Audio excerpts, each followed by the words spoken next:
Mesdames et messieurs, bonjour, merci à tous de nous avoir rejoints pour cette deuxième journée du colloque annuel national donc, de managersanté.com et après donc, la première journée qui s'est déroulée donc, hier avec 5 tables rondes extrêmement riches et denses avec de nombreux intervenants. On tenait dans un premier temps à vous remercier chaleureusement d'avoir pu suivre avec enthousiasme l'ensemble des échanges qui ont pu avoir lieu. Alors, nous sommes très heureux aujourd'hui de démarrer notre deuxième journée qui sera d'ailleurs sous le signe d'une thématique passionnante, chère Nada. Tout à fait, exactement. Nous sommes ravis de vous retrouver pour cette deuxième journée sous la thématique de la qualité de l'offre de soins et la valorisation de l'engagement des acteurs dans le milieu de la santé. Alors, c'est toujours un plaisir de vous retrouver ici au sein du ministère de la Santé, des Solidarités et de la Santé, que je remercie chaleureusement. Je remercie également l'Agence du numérique en santé qui nous soutient, ainsi que l'ensemble des partenaires, le groupe LEH, la CASDEN, Vicens, Telos et d'autres nouveaux partenaires qui commencent à nous soutenir. Alors aujourd'hui, nous allons enchaîner avec d'autres tables rondes aussi dynamiques et stimulantes que celles d'hier. Mais d'abord, nous souhaitons mettre l'accent sur une initiative atypique, innovante et valorisante en faveur des acteurs de la santé. Et avant ça, nous allons donner la parole à Julien Levavasseur, président de Manager Santé, qui va partager quelques actualités. Je te remercie de nous rejoindre, Julien. Voilà, donc on applaudit du coup Julien Levavasseur qui va nous rejoindre dès à présent et puis on lui laisse le soin de pouvoir donc donner des informations, je crois que sur l'actualité, me semble-t-il, et puis ensuite tu annonceras évidemment l'intervention qui se fait. Merci en tous les cas et puis merci, on se dit à tout à l'heure. Merci. Bonjour à toutes et à tous. Je suis très ravi de pouvoir prendre la parole aujourd'hui avec un peu d'émotion évidemment parce qu'il y a eu du chemin qui s'est passé depuis ces 6 dernières années pour en arriver jusque-là. Et aujourd'hui, nous sommes au ministère et on vous remercie énormément de votre présence. On remercie également aussi le ministre de la Santé qui nous a confié au patronage. Le ministère également pour ce lieu unique et puis l'ANS également. Donc, quand j'ai commencé à vouloir préparer mes quelques éléments de discours pour vous présenter aujourd'hui, je me suis dit par quoi je vais commencer. Parce que la journée a été tellement riche hier et qu'il fallait ressortir un peu l'essence même de tous ces échanges. Et puis, j'ai commencé à écrire vers minuit cette nuit. Et puis après, je me suis dit, bon, écrire, c'est un premier pas, mais aujourd'hui, rien ne ressort vraiment. Donc, j'ai dormi un peu. Et puis après, j'ai compris que la qualité et la gestion des risques étaient un sujet très important, de par le fait que j'ai une certaine infection, mais parce qu'il a été souligné par plusieurs experts hier. Et puis, mais je me suis dit que c'était encore pas assez loin. Donc, j'ai redormi. Et puis là, on se retrouve vers 4 heures du matin. Et puis là, je vois que c'est plutôt la démarche qualité qui est à retenir. C'est-à-dire qu'au-delà du résultat, le plus important, c'est le chemin pour y arriver. Et je pense qu'avec Manager Santé, nous avons fait du chemin depuis maintenant 6 ans. Je souhaitais d'abord remercier Jean-Luc, Stanislas et puis Nada. Je souhaitais aussi remercier Ramzi et Vicens pour leur soutien. Et aujourd'hui, on a très peu dormi pour en arriver là. Je vous prie de m'excuser pour les émotions, mais en tout cas, voilà, le cœur y est, vous l'avez compris. C'est-à-dire qu'aujourd'hui, du chemin a été réalisé et puis aujourd'hui, je voudrais structurer mon propos en 2 points, avec des remerciements dans un premier temps, évidemment, puis après, en vous donnant quelques lignes directrices pour les prochains événements. Et puis nous continuerons notamment avec une belle table ronde et aussi un bel ouvrage. Donc aujourd'hui, les remerciements ils vont à plusieurs personnes, vous l'avez compris, mais surtout à l'ensemble des experts, puisqu'aujourd'hui, managersanté.com est une association à but non lucratif, loi 1901. dans lequel nous avons fédéré un certain nombre d'experts. Aujourd'hui, nous sommes plus d'une centaine. La plupart ont pris la parole hier et continuent aujourd'hui. Et aujourd'hui, c'est environ 1 million de pages vues, 600 articles qui sont publiés le lundi et le vendredi. On remercie nos partenaires qui nous permettent de pouvoir réaliser l'ensemble de ces actions de publication, d'animation sur les réseaux, mais aussi des présences dans le réel, parce que l'outil digital est un bel outil, mais il doit servir l'humain, il ne faut pas l'oublier. Et à partir de là, c'est très important de pouvoir se rencontrer sans masque, si on le souhaite en plus. Donc, c'est vraiment parfait. Donc, loi 1901, but non lucratif, donc beaucoup d'animation. Nous sommes une plateforme, disons, de content marketing, donc d'expertise de contenu, dans laquelle nous rassemblons l'ensemble des savoirs. Et aujourd'hui, nous essayons de repérer des experts qui voient les problématiques sous un prisme différent. Et c'est cette innovation, c'est cette volonté de voir le sujet autrement qui nous permet de pouvoir avancer ensemble. Et c'est un peu une démarche sous forme d'écosystème que nous souhaitons valoriser durant toutes nos démarches depuis maintenant 6 ans. Donc, c'est une très bonne chose. On souhaite aussi toucher un petit mot avec certains experts qui ont fait des initiatives que l'on souhaite mettre en valeur, comme notamment Alexis Bataille, qui est dans l'Assemblée et qui prendra la parole juste dans la matinée, il me semble, afin de pouvoir parler du parcours de soins, notamment. Et il a pu co-organiser un ouvrage qui est « Je reste soldat », qui a été publié il y a de cela très peu de temps et qui a été notamment coécrit avec le sergent caporal-chef Manuel Cabrita et avec un avant-propos de Monsieur le Président Emmanuel Macron. Donc ça, c'est une sacrée initiative, bravo, et merci de nous faire partager ce savoir, évidemment. L'ouvrage LEH qui nous a permis d'être ici aujourd'hui, notamment le chemin a commencé par la maison d'édition avec Sébastien Clément, que vous allez écouter juste après, mais qui nous a permis du coup de pouvoir commencer à lancer une dynamique et de passer du digital vers le réel. Et c'était notre volonté. Donc, on a pu faire un petit bout de chemin à Sant'Expo, faire quelques séances de dédicaces. On a pu, et puis là, nous sommes au colloque. Quelle sera la prochaine étape? Vous allez me demander. On essaie de pouvoir voir grand et loin. Nous serons au Maroc, notamment le 2 juillet. Je ne sais pas si je trahis un secret, ma chère Nada, ou pas. En tout cas, il faut faire des annonces au ministère, m'a-t-on dit. Donc, je fais des annonces. Donc, le 2 juillet, nous serons au Maroc pour répéter un peu ce colloque et pour continuer à avoir cette vision transversale, 360 et sous forme d'écosystème.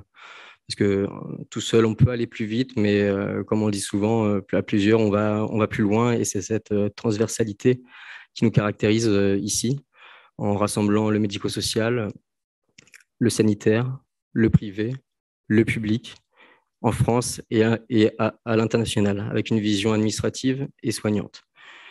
Donc, je voulais aussi remercier l'association AFARM, qui a bien voulu être présent dans l'Assemblée, avec son président et son coprésident Yann, qui sont les assistants régulateurs. Il y a aussi des personnes qui viennent du Sud aussi, avec Dr Jardy Triola, qui a développé les solutions Urgence Chrono. Donc, merci d'être présent. Évidemment, Ramzi et Bissens avec Driva et puis Riyad, qui font un boulot vraiment formidable. Et donc, il y a aussi Muriel de Made in Tech, Muriel Benita, qui était aussi présente. Nous avons Lucas Thierry avec AI for Tomorrow. Donc, j'ai pu voir quelques interactions sur Internet tard dans la nuit et je pense que ça a été profitable à tous. Donc, merci à tous d'avoir été présents. Quelques annonces pour finir. C'est-à-dire qu'aujourd'hui, il y a aussi un collectif qui est important de souligner, c'est Alice de Maximi avec Femmes de Santé, qui est un collectif du coup intéressant de par ses valeurs en termes d'équité. Et j'ai le plaisir, vous l'avez peut-être vu, j'ai été nommé le premier homme femme de santé, donc ça peut faire... Voilà, donc c'est toujours dans cette logique de partage. Je souligne aussi Viviane Rouxel de Hospidine aussi qui est présente, qui travaille aussi sur tout ce qui est valeur patient et parcours patient. Nous avons aussi NeuronUp aussi, qui est une sacrée startup que je vous encourage à rencontrer également. Pour finir, en deux mots, on souhaite renforcer toujours l'écosystème et toujours d'être dans une démarche d'amélioration continue, vous l'avez bien compris. On essaye de s'améliorer de jour en jour, comprendre ce qui n'a pas fonctionné pour faire mieux après. Et donc, on recherche toujours des partenaires, des experts. On est à l'écoute de l'ensemble de vos propositions pour être co-construire ensemble ce que sera la santé de demain. Et nous allons renforcer l'écosystème. Je me lance, je profite du moment pour me lancer dans l'entrepreneuriat. Ça y est, je pense qu'il était temps pour moi de pouvoir me lancer officiellement. Et donc, je lance une agence 360 d'accompagnement des innovations dans lequel je serai accompagné de partenaires. Donc aujourd'hui, c'est Telos et nous, j'aurai le plaisir de pouvoir vous en parler et notamment sur les réseaux, je pense que vous allez en entendre parler. Et donc, je remercie et voilà. Et je serai accompagné de partenaires comme Bisense ou encore Learning Experience avec Alexandre Nigel. Voilà, très rapidement, j'ai essayé d'être bref. Je ne sais pas si j'ai respecté le timing. À peu près. Bon, en tout cas, voilà, c'est peut-être mon statut de président. J'en ai peut-être un peu abusé, excusez-moi. Donc, merci. Et puis, je vous laisse profiter de la suite et notamment sur une belle table ronde qui va enchaîner avec notamment un très beau panel, notamment sur un petit mot sur un ouvrage Regard face au Covid qui a été coordonné par Yann Bubien aux éditions LEH. Et donc, dans lequel voilà, je laisserai au coordinateur le soin de pouvoir le présenter. Merci.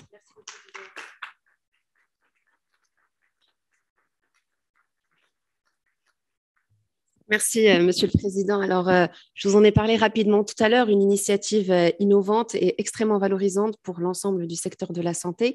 J'invite Monsieur Yann Bubien à me rejoindre au pupitre, ainsi que Monsieur Sébastien Clément, parce qu'ils ont porté le projet.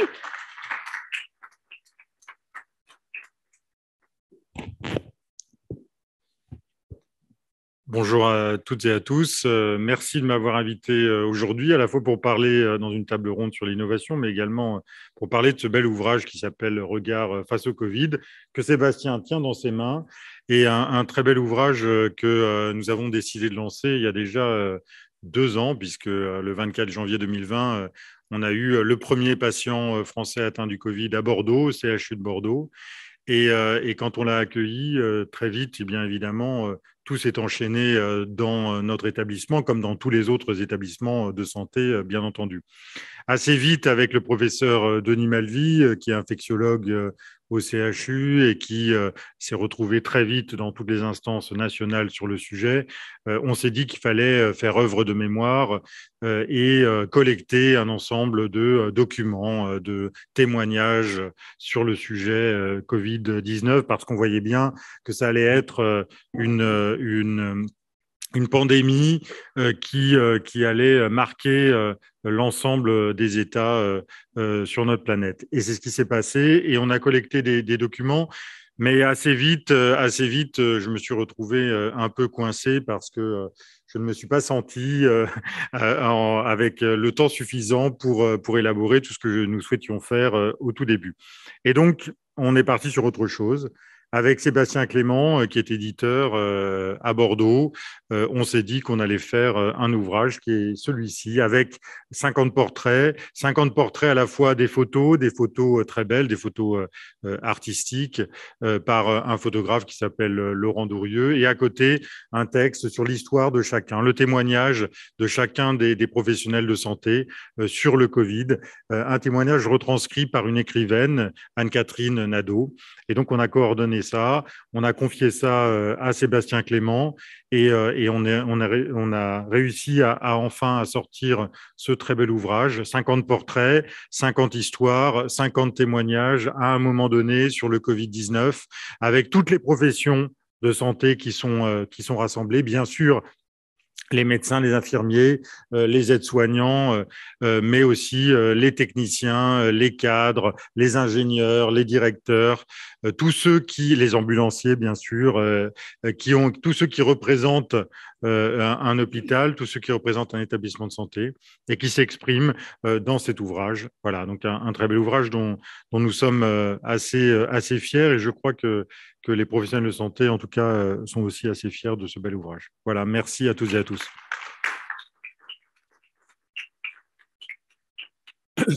Bien, ben, pour moi, donc, je suis Sébastien Clément, je suis le directeur des publications du groupe LEH. Donc, je suis plutôt dans l'écrit et pas forcément dans l'oral. Vous l'aurez compris, j'aime bien ce qui valorise, qui a du contenu et qui a du sens et qui reste dans le temps. Donc, l'écrit pour moi est quelque chose sur lequel je m'amuse.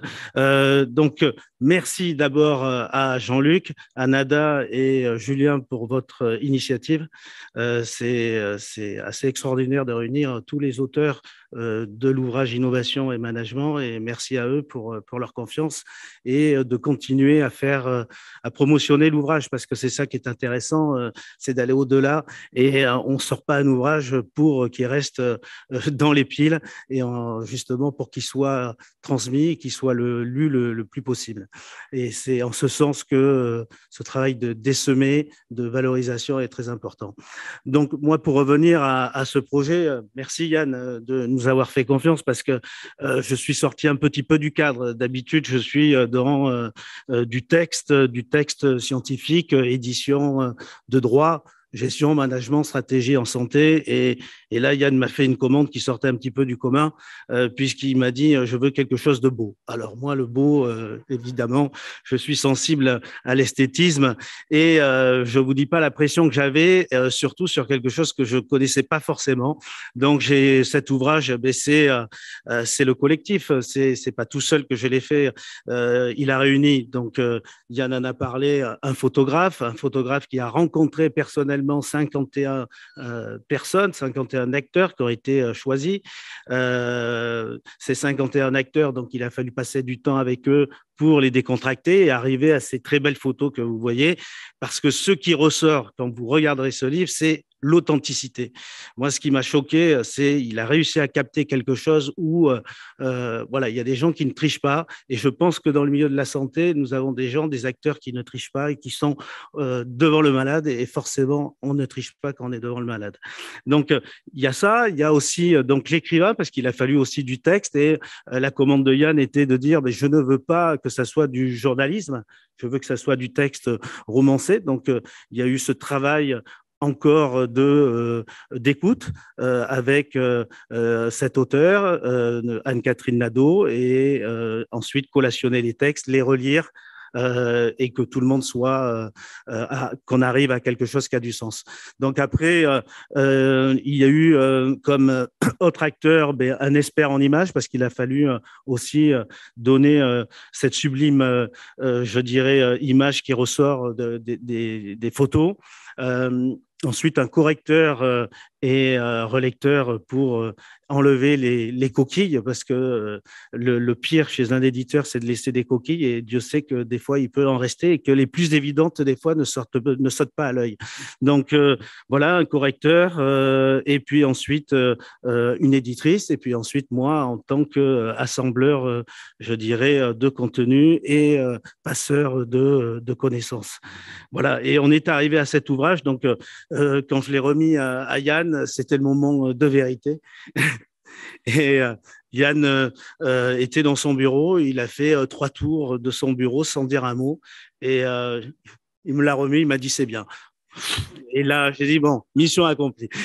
Voilà, donc je le remercie pour sa confiance, parce que c'était un travail qui sort du cadre et qui nous a permis de faire quelque chose de beau, et j'espère qu'on va vous transmettre cette même émotion qu'on a essayé de transmettre en faisant cet ouvrage. Merci.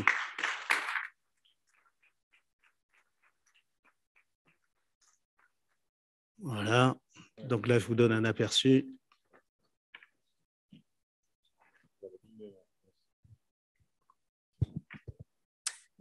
Voilà, sachant, Sébastien, tu peux indiquer que sur sur le net, il y a une petite vidéo qui circule depuis la parution de cet Oui, ouvrage. vous pouvez consulter un extrait. Avec des photos, justement, oui. Voilà, de quelques portraits. Enfin, tu peux en parler peut-être 30 secondes. Oui, donc sur le site d'LEH, vous pouvez trouver en tapant LEH, vous allez trouver des extraits qu'on a mis en ligne. Vous allez trouver le sommaire, vous allez trouver voilà, différentes informations qui peuvent donner envie de le commander. Il est au prix modique, et je pense qu'on est dans la séquence de Pierre Bellemare, là, de 25 €. Il y a 2 € qui est pour le CHU de Bordeaux. Autant vous dire que l'ouvrage ne coûte pas 25 €. C'est un ouvrage d'art, on s'est appliqué à faire quelque chose, donc c'est symbolique.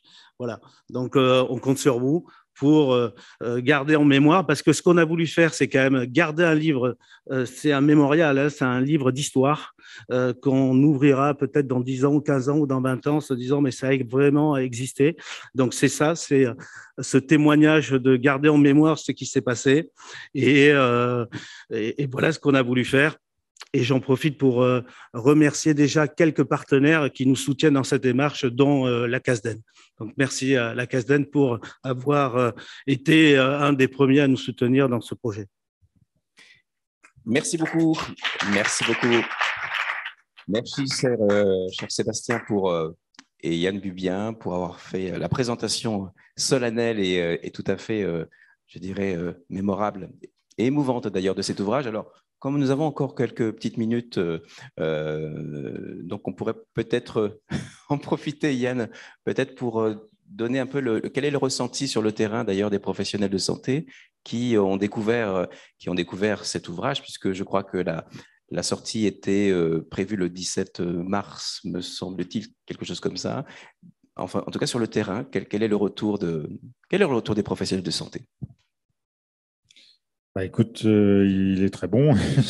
Très bon retour des professionnels de santé. D'abord, il y a une surprise, évidemment, parce que les photos noir et blanc sont assez surprenantes. En fait, elles ont été prises dans l'hôpital, dans une petite salle de réunion, et ceux qui sont venus ne s'attendaient pas, finalement, à une photo qui exprime autant de choses dans le regard, dans l'expression, dans le visage, puisque c'était un peu l'idée.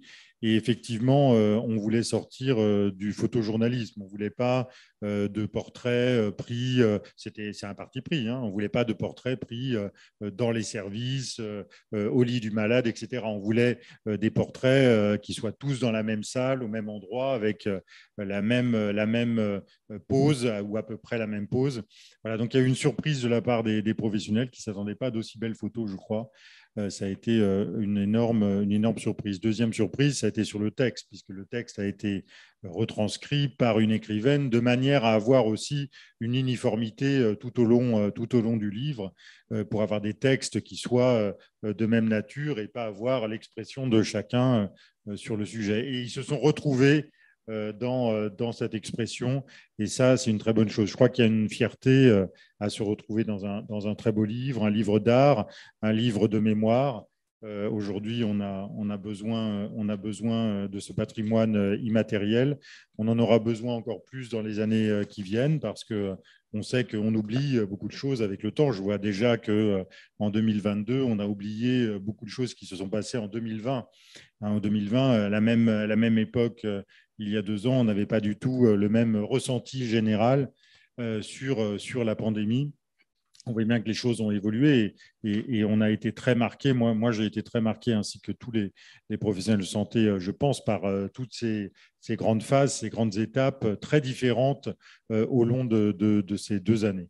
Donc voilà, pour l'instant, c'est extrêmement bien reçu, et on espère que le public et le grand public trouvera un écho aussi, se retrouvera dans ces témoignages à la fois photographiques et textuels.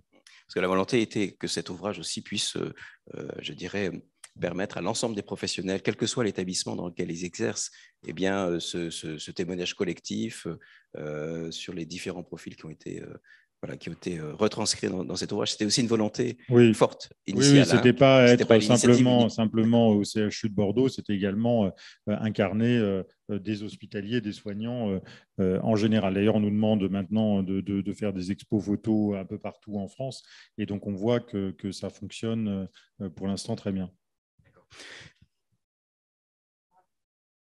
Voilà, donc... Oui, pardon. Mais merci beaucoup, bravo d'avoir fait rentrer l'art dans l'hôpital et dans les murs de l'hôpital.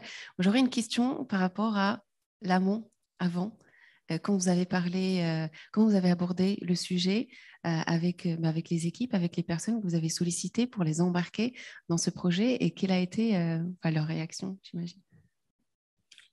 Alors d'abord, au CHU de Bordeaux, on a souhaité dès le début être très ouvert sur l'actualité, sur le sujet de cette pandémie. C'est-à-dire qu'on n'a pas fermé du tout nos portes. Au contraire, on a eu beaucoup de journalistes qui sont venus, beaucoup de reportages de télévision qui sont venus pendant 2 ans au CHU de Bordeaux pour suivre les équipes, pour venir en cellule de crise, puisqu'on avait une cellule de crise qui avait lieu tous les jours avec l'ensemble des équipes. Donc déjà, il y a eu une première approche qui était d'ouverture, parce qu'il fallait parler de cette pandémie et en parler le mieux possible auprès des professionnels de santé, des soignants en premier. Donc déjà, il y avait une forte ouverture. Ensuite, j'en ai parlé dès le début, puisque je souhaitais faire moi-même un ouvrage sur le sujet avec des documents que j'ai récoltés progressivement, des photos que j'ai prises, etc. Et puis finalement, ça ne s'est pas fait comme ça, parce que j'ai voulu, comme le disait Sébastien Clément tout à l'heure, un ouvrage plus artistique aussi, ou en tout cas qui durerait davantage. J'ai eu peur que mon reportage finalement passe aussi vite que l'actualité sur les réseaux sociaux. Et donc, j'ai plutôt voulu quelque chose qui marque et qui marque dans le temps. Et donc, voilà, j'en ai parlé très vite aux principaux intéressés. Tout le monde a dit oui, en fait. Il n'y a eu aucun refus sur les 50 personnes que j'ai sollicitées. Alors après, c'est un choix, évidemment. Il y a 15 000 personnes. 15 000 personnes qui travaillent au CHU de Bordeaux. Donc, en choisir 50, c'est compliqué. Le plus simple a été, évidemment, de prendre ceux qui étaient au quotidien depuis, ça a été un peu le choix qui a été fait, depuis janvier 2020, de prendre ceux qui étaient en cellule de crise, principalement tous les jours, tous les matins à 8 heures. Et donc, c'est comme ça que ça a démarré. Et il fallait aussi une représentation, évidemment, de l'ensemble des corps de métier. Il y a 300 métiers à peu près dans un hôpital. C'est assez difficile là aussi quand on choisit que 50 portraits. Mais on a essayé d'avoir tout le monde, d'avoir les étudiants en santé, d'avoir les internes en médecine, en pharmacie, d'avoir tous les techniciens, d'avoir les ingénieurs, d'avoir les services de santé, bien sûr, les services administratifs, les services techniques qui sont médico-techniques, qui sont représentés dans cet ouvrage. Bravo pour ce bel ouvrage. Et d'ailleurs, Manager Santé est ravi d'être partenaire média de ce bel ouvrage. Merci pour d'avoir répondu à ces questions et d'avoir présenté cet ouvrage. Passons à la table ronde, cher Jean-Luc. Absolument, belle transition. Merci encore. On applaudit évidemment cette initiative avec les professionnels. Et nous sommes très heureux de faire la continuité du coup de cette journée, première journée qui s'est déroulée hier, donc avec 5 tables rondes extrêmement riches, passionnantes, qui étaient sous l'angle plutôt sur une approche autour des organisations, de la stratégie, de la gouvernance, du management, et avec des sujets qui se rapportaient sur à la fois des pistes et des alternatives à envisager pour essayer de trouver des modalités en toute, je dirais, humilité, mais avec, je dirais, des retours d'expérience de terrain. Alors, donc, le focus hier était centré sur les organisations et aujourd'hui, le focus est plutôt orienté sur la question de l'offre de soins, sur les améliorations du côté des acteurs, par contre, cette fois, du côté des acteurs. Et c'est la raison pour laquelle on a souhaité commencer cette première table ronde avec une présence, je dirais, d'intervenants ayant des parcours et des trajectoires tout à fait différentes et des environnements aussi d'exercice différents. Voilà. Alors, on s'en excuse si la question autour de la parité n'est pas forcément, je dirais, prise en compte. nous étions pris par le temps. C'est pour ça que nous avons souhaité, et merci beaucoup Julien Levasseur, d'avoir fait une annonce, considérant que les hommes sont aussi des femmes. Et donc, du coup, il ne devrait pas y avoir de soucis. Mais ceci étant, on a voulu quand même être attentif et vigilant. Alors, Nada est avec nous, évidemment, heureusement, et merci infiniment. Voilà. Alors, sans plus tarder, on va commencer par faire intervenir nos intervenants. Alors, Yann s'est beaucoup exprimé. Alors, peut-être qu'on va faire un petit ajustement en direct et en live. Je te redonne la main, chère Nada. Merci beaucoup. Alors, tout à fait, nous allons parler des leviers de performance pour améliorer la qualité de santé. Et nous avons la chance d'avoir un panel d'invités, une excellente brochette d'invités qui sont extrêmement pertinents, qui sont très engagés sur ces questions. Et je m'adresserai dans un premier lieu à monsieur le secrétaire général de la FHP, Bertrand Sommier. Merci d'être là. Quelle est votre vision personnelle peut-être, et puis les engagements qui sont conduits par la FHP et par l'ensemble des établissements de santé et leurs managers pour identifier justement et booster ces leviers de performance, toujours dans un souci de qualité des soins. Merci d'abord de cette invitation. Micro. Bien. Ouais. Jean-Luc, je vais faire le nécessaire pour qu'on m'entende. Juste peut-être, effectivement, d'abord, j'espère que ce ne sera pas qu'une vision de la FHP, pour le coup, sur ce sujet-là. J'espère que c'est un sujet qui fait consensus et qu'on partagera tous, acteurs hospitaliers, puis acteurs de santé, tout simplement. Peut-être qu'avant de rentrer dans des approches effectivement de levier de performance, permettez-moi juste peut-être 2 mots qui sont un peu plus politiques au sens, j'espère, noble du terme, en tout cas que j'espère consensuel malgré tout. La qualité, c'est un principe premier de la performance hospitalière et du système de santé de manière générale. Force est de constater, me semble-t-il, mais ça je serais intéressé effectivement de l'avis des uns et des autres, mais pendant cette période de crise, on s'est un petit peu perdu sur cette notion de qualité. Alors, quand je dis on s'est perdu, ça ne veut pas dire qu'on n'a pas fait de la qualité, bien au contraire.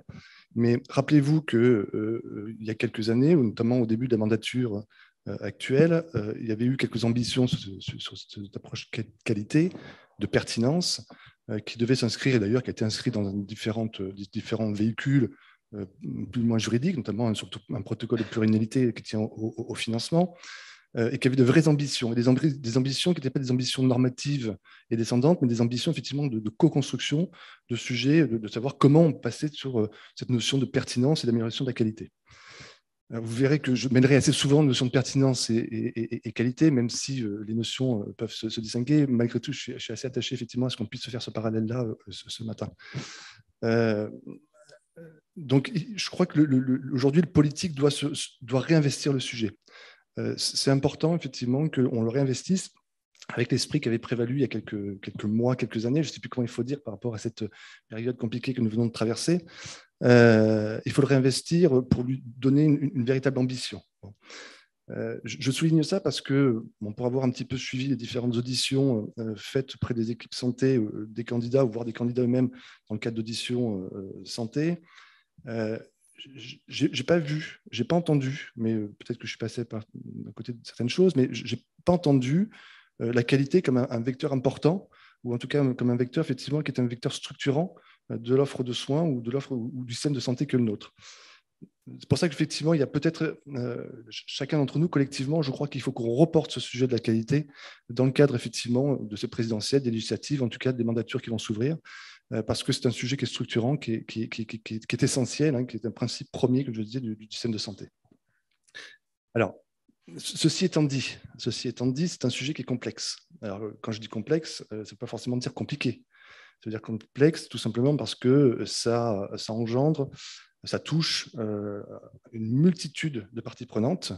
Quand on parle de la qualité au sein d'un hôpital, on ne parle pas que des professionnels de santé, il y a des personnels administratifs, il y a les fournisseurs, les industriels, enfin tout l'écosystème qui aujourd'hui est autour de l'offre de soins. Donc cette multitude, effectivement, elle est exigeante. Elle est exigeante parce qu'elle nécessite une coordination et nécessite une sorte de cadre dans lequel, effectivement, les acteurs vont pouvoir investir le sujet. Elle est complexe aussi parce qu'en fait, on veut rendre systémique quelque chose qui est profondément humain. Et ça, effectivement, c'est une difficulté dont il faut avoir conscience d'abord, et puis après, effectivement, qu'il faut pouvoir traduire. Une fois que j'ai posé ça, finalement, mais je m'arrêterai parce que je pense qu'il y aura un temps de parole, et je viendrai après, si le tour me revient sur des choses plus opérationnelles, de sorte que, me semble-t-il, il fallait juste distinguer, si on doit rentrer dans les leviers, deux choses. Le cadre un petit peu national, qui est le cadre politique, c'est-à-dire qu'effectivement, il doit y avoir une ambition politique qui doit être posée pour coordonner l'écosystème et porter de l'incitation, c'est-à-dire créer l'environnement dans lequel les acteurs vont pouvoir s'inscrire. Et donc, il y a le deuxième volet, qui est celui des acteurs, où là, effectivement, il y a une approche managériale à initier, à inciter sur différents leviers et vecteurs de qualité. Donc, avec cette articulation donc, entre le cadre de confiance, de confiance nationale, et la liberté, ou en tout cas les initiatives locales et territoriales qui vont pouvoir s'inscrire dans cet environnement qui sera incitatif. Merci beaucoup, Bertrand Sommier, pour cette première analyse. Alors, je vais passer à votre voisin. Bernard Castells, bonjour et merci beaucoup d'être là. Bien, quelle est ta vision, toi qui es médecin, très focus, innovation, humain, qualité? Comment est-ce que tu vois les choses et quelles sont les perspectives et surtout, oui, les leçons à tirer? Oui, alors moi, j'étais à Valenciennes entre 2016 et 2020. J'ai accompagné un projet qui s'appelait Projet médical partagé de territoire pour l'écrire, puisque j'étais là comme conseil et j'y suis resté comme chef de pôle d'imagerie et coordonnateur du territoire pour la santé.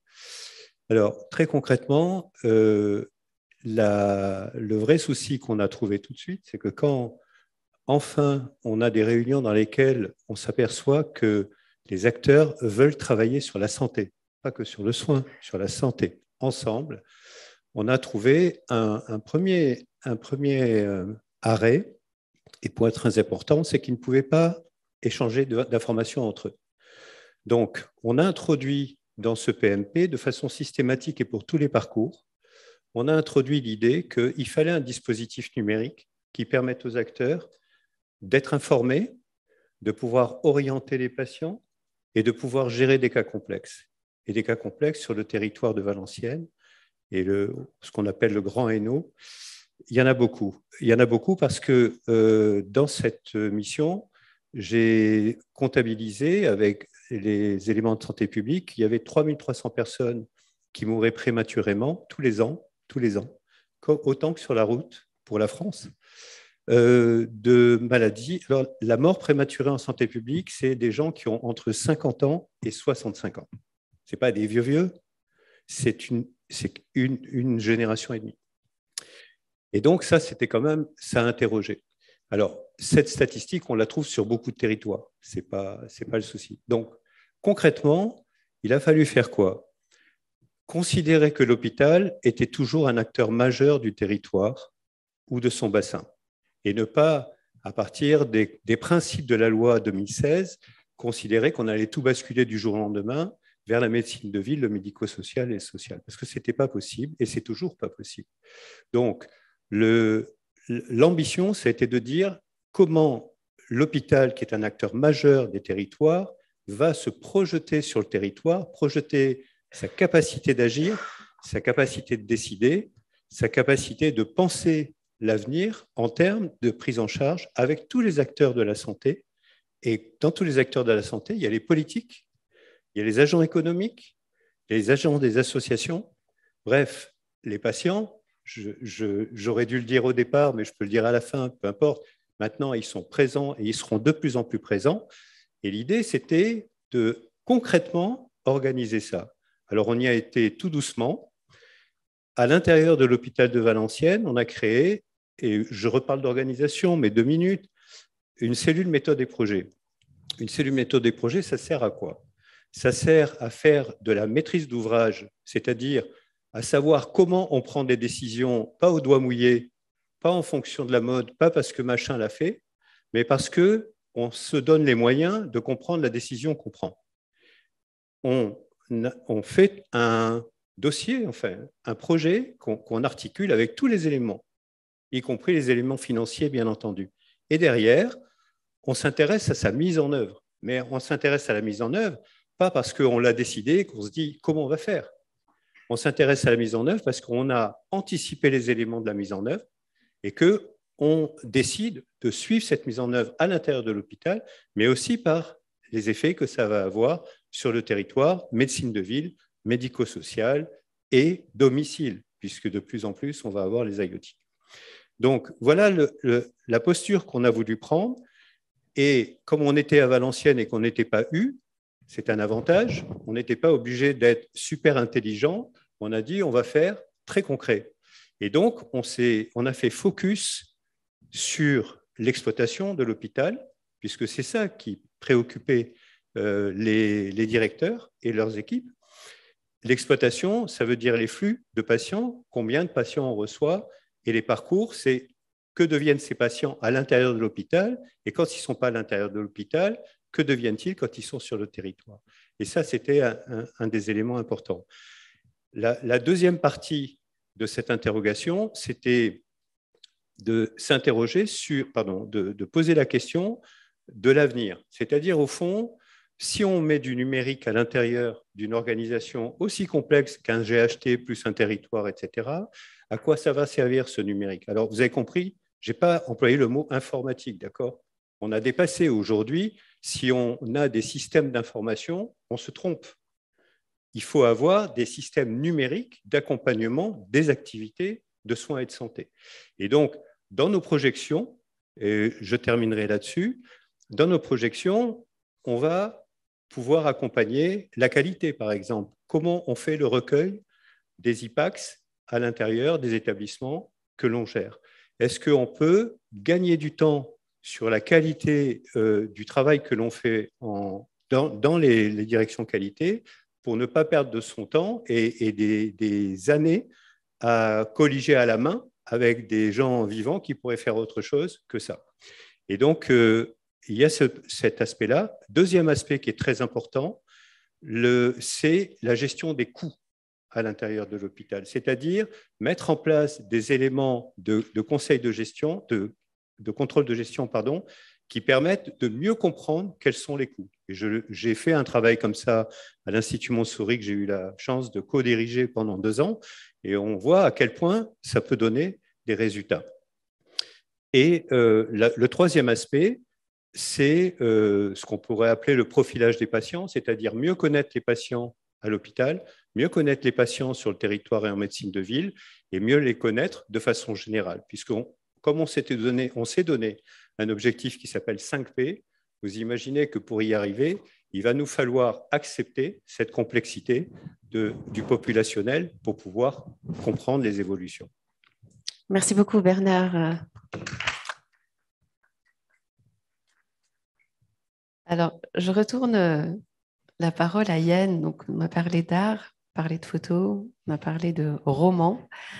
Passons à la performance. Alors, comment ça se passe? Quelle est votre vision et quelles sont les initiatives aussi conduites et à venir au sein du CHU de Bordeaux ou même pour aller plus loin sur l'ensemble du territoire? Parce que je sais que vous êtes très engagé au sein de la Nouvelle-Aquitaine avec des partenaires non seulement hospitaliers, parce qu'on parle beaucoup d'hôpital, mais c'est la santé au sens large, public, privé, libéraux, associations, médico-sociaux aussi.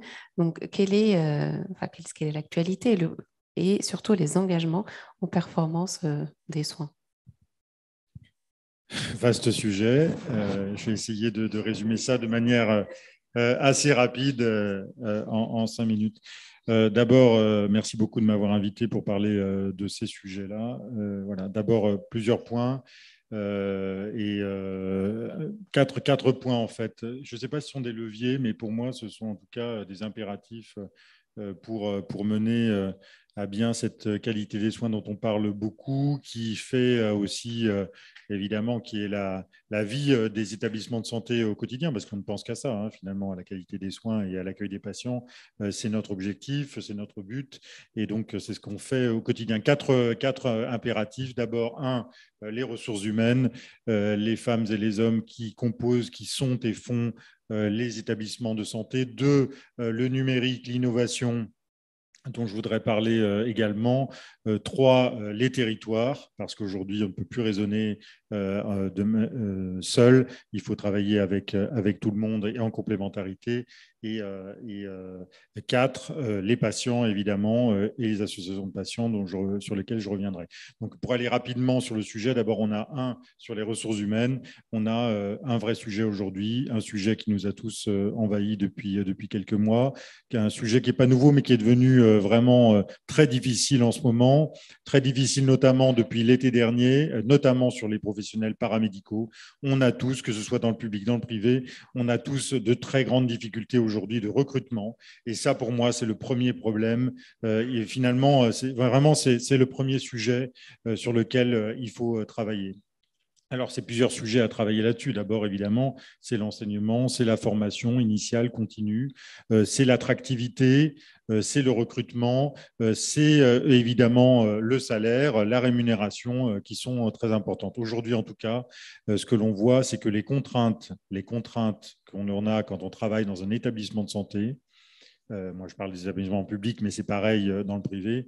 Les contraintes sont fortes. Le travail de nuit, le travail de week-end, le travail évidemment pendant les congés, pendant les grandes vacances. Toutes ces contraintes, eh bien, il va falloir les valoriser parce qu'aujourd'hui, ça devient de plus en plus difficile d'attirer des professionnels sur des métiers qui sont à forte contrainte. Et donc, il va falloir travailler tous ensemble là-dessus, à la fois pour attirer, pour garder nos professionnels de santé. Et il y a tout un champ de travail à mener tous ensemble actuellement, parce que sans professionnels, on n'arrivera pas très loin. Aujourd'hui, on a tous des difficultés, même à Bordeaux et même dans les établissements qui, généralement, historiquement, attiraient naturellement. Aujourd'hui, ça n'est plus le cas. On voit bien qu'il y a des demandes diverses et variées. La qualité de vie au travail, bien entendu, mais aussi la qualité de vie personnelle et puis la qualité de vie pour toute sa famille. Et donc, on pense évidemment à tout l'entourage du travail. Par exemple, pour nous, au CHU, c'est les crèches, le logement, les transports. Enfin, tout est question tout est important aujourd'hui.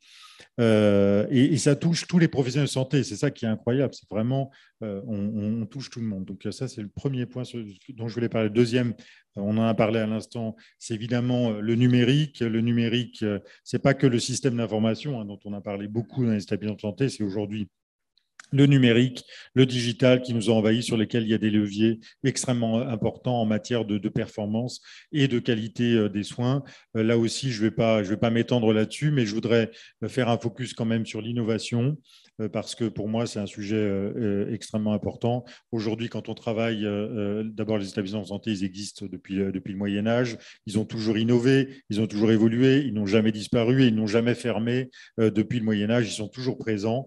Voilà. Pourquoi ? Parce qu'ils ont toujours été très innovants. Aujourd'hui, il faut donner une place à l'innovation. D'abord, les professionnels de santé le souhaitent.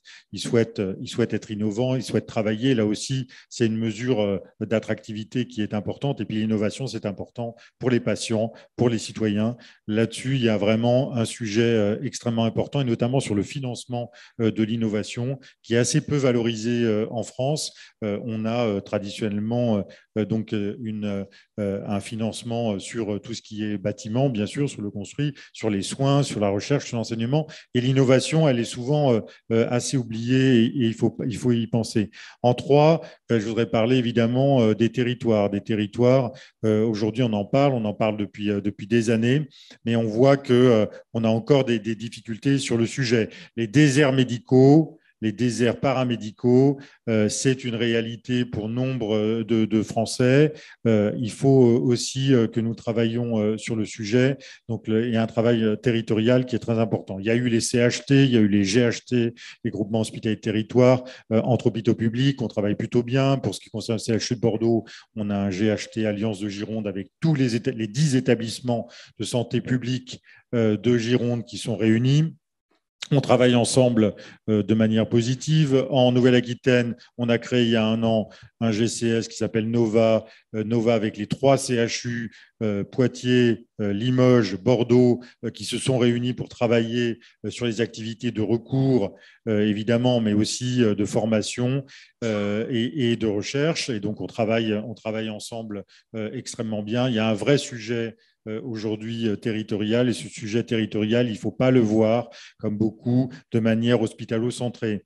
Il faut le voir avec tout le monde, le secteur public, le secteur privé, le secteur libéral.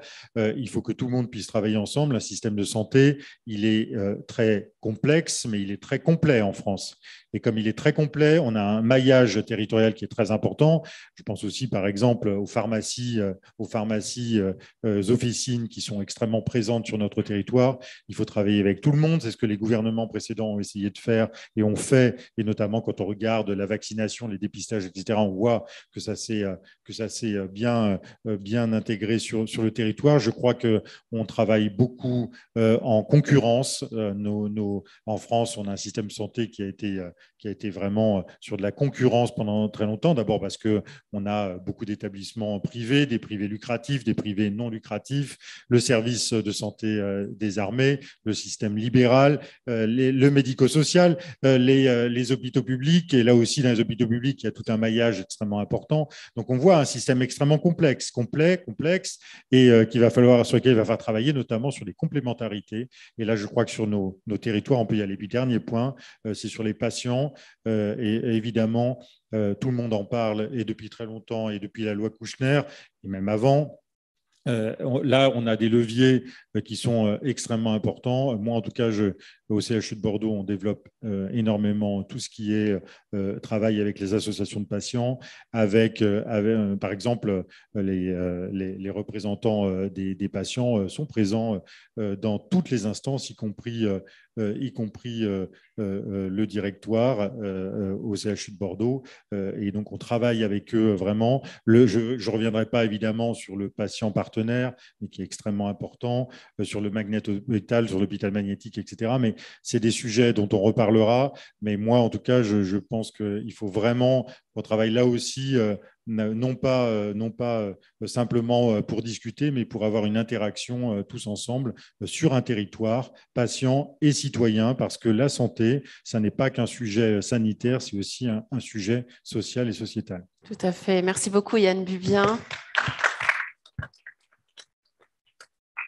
Et vous avez tout de même fait la transition, parce qu'en parlant du patient partenaire, des services de santé des armées, ce sont des sujets qui vous tiennent à cœur, cher Hugues Lefort. Donc, vous êtes responsable des urgences au service de santé des armées, vous étiez à Metz pendant la crise, maintenant vous êtes à Marseille. Donc, peut-être quelques mots sur la performance vue d'un urgentiste. Alors oui, merci beaucoup pour votre invitation. Bernard, vous avez parlé d'un projet politique en fait dans lequel doit s'insérer et doit s'assimiler en fait le soignant. Yann, lorsque parlait du patient partenaire, patient expert, donc dont on a eu l'occasion d'écrire un livre avec Thérèse, on a demandé en fait une définition un peu française, francophone de ce qu'était qu'un patient expert et pour se détacher un petit peu de la vision canadienne, peut-être un peu trop structurée, pour rester un peu agile. Moi, je voulais dire aussi que lorsque on parle d'innovation, de performance, moi spécialement, j'ai 2 visions qui m'arrivent, c'est Valenciennes et c'est Bordeaux. Donc voilà. Donc je suis ravi de voilà dans le sud. Voilà, maintenant je suis à Marseille et donc maintenant le flambeau doit être pris en fait pas en faisant de la translation et mais en répondant en fait aux problématiques des écosystèmes que l'on est amené à servir.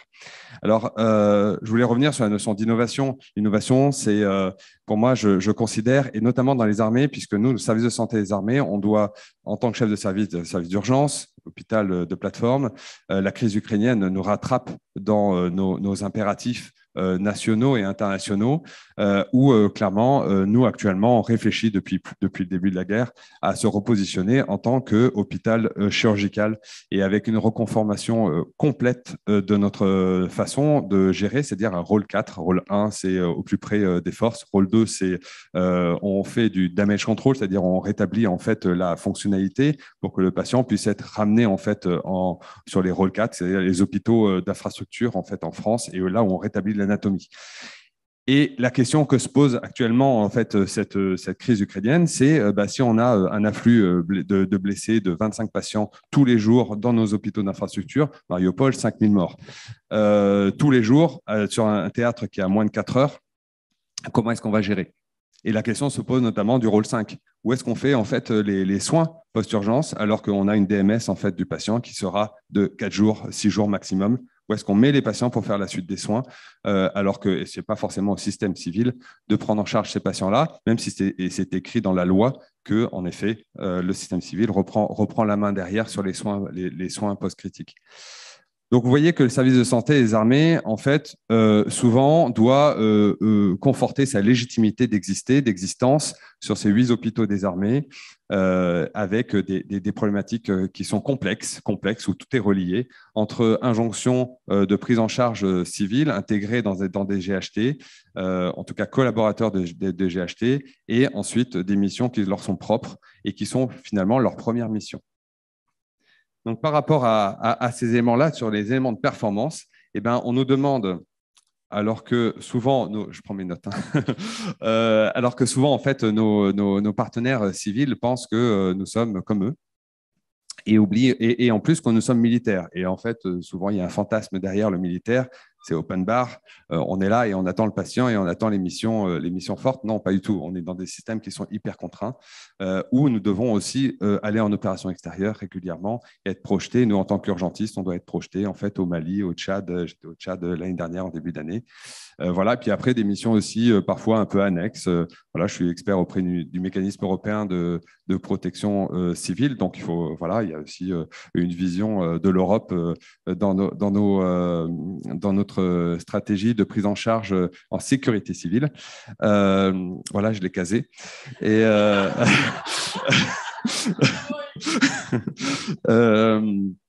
mais globalement, moi, ce que je demande en tant que chef de service, et c'était mon regard en tant que adjoint, je pense que l'innovation n'est pas que la disruption.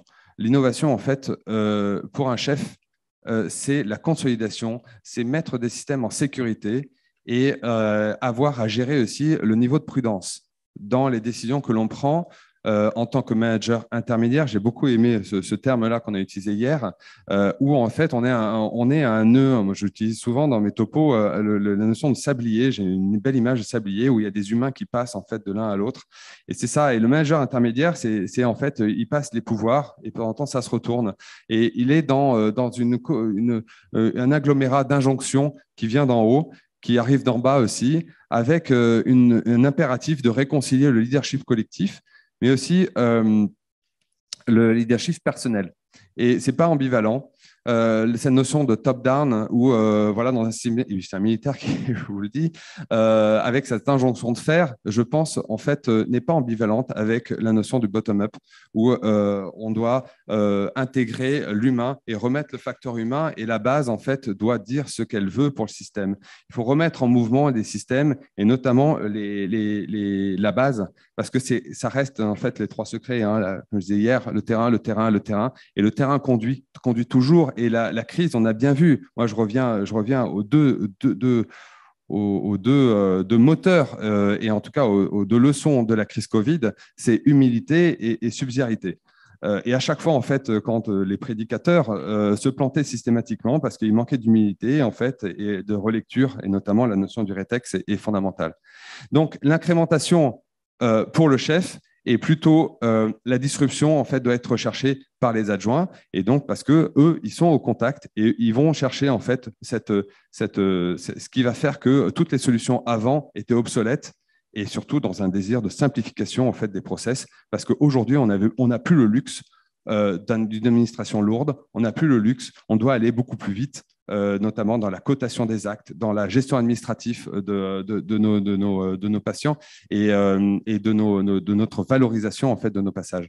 Et là, je vois notamment, parce que j'ai des camarades qui travaillent pour Yann, et notamment avec des projets sur l'intelligence artificielle au niveau de la cotation des observations et du dossier médical, numérique. Et moi, je trouve que c'est remarquable et je me prends à rêver régulièrement en fait, de cette intelligence artificielle qui nous propose en fait la cotation des actes de façon automatique et on a juste à valider.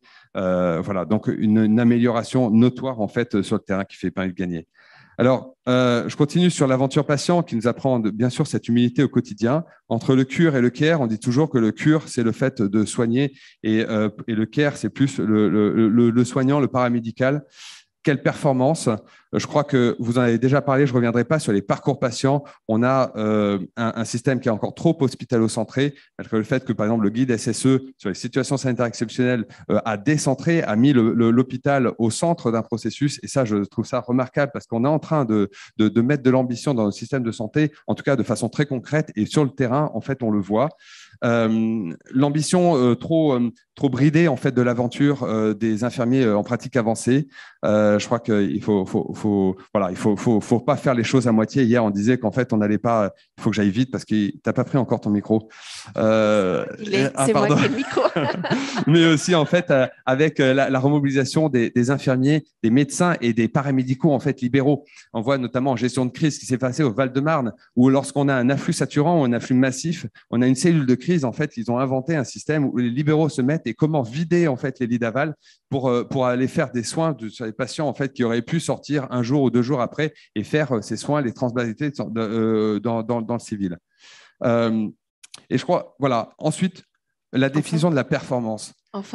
Enfin, j'avais des choses à dire, mais je reviendrai. La définition de la performance, pour moi, clairement, nous sommes appelés à servir. Et la performance, nous avons une éducation qui est faite sur la performance est égale au succès. Mais on ne nous apprend pas l'échec. On ne nous apprend pas à gérer l'échec. Et ça, toute notre démarche qualité, à mon avis, elle doit être liée non pas à un système alternatif, à retrouver en fait un système alternatif. Et il me semble, j'ai trouvé une solution qui est en fait la qualité de présence. Et ça n'empêche pas du tout la performance, au contraire, parce que ça ancre la performance dans des repères ERES, des repères AIRES, que l'on fait évoluer, la valse des versions, et qui permet en fait de remobiliser en fait la base, non pas sur des moteurs qu'il faut mettre plutôt à l'arrêt, qui sont légaux, mais des moteurs qu'il faut redémarrer ou démarrer, qui sont celui du sens, dans des carrosseries qui sont celles de la cohérence. Totalement. Merci beaucoup. Merci beaucoup, Hugues Lefort. Et c'est vrai que la notion de qualité est très, à plusieurs dimensions et très subjective aussi. Et Gilbert Mounier pourra nous en parler davantage puisque tu es président de la Sauvegrèce, qui est une association qui œuvre pour la qualité des soins depuis plusieurs années. Et tu es aussi directeur de la qualité de la Croix-Rouge. Quelle est ta vision ? Merci de cette invitation. Alors, je préside effectivement la Sauvegrèce, Société française de gestion des risques en santé, et une fédération, la Fédération des associations qualité et sécurité en santé. Et je suis responsable, et non pas directeur, responsable de la qualité au sein de la Croix-Rouge, qui est composée de 450 établissements, autant sanitaires, médico-social et social. Et là, en fait, ça va être très compliqué de parler après les 4 précédents intervenants, parce qu'ils ont un petit peu mangé mon pain blanc. Donc, il me reste mon pain noir. Parce qu'en fait, les questions qui ont été abordées, vous avez abordé sur la question de la qualité, le bien agir, la qualité qui n'a, par rapport à la santé qui n'a pas de prix, mais qui a un coût.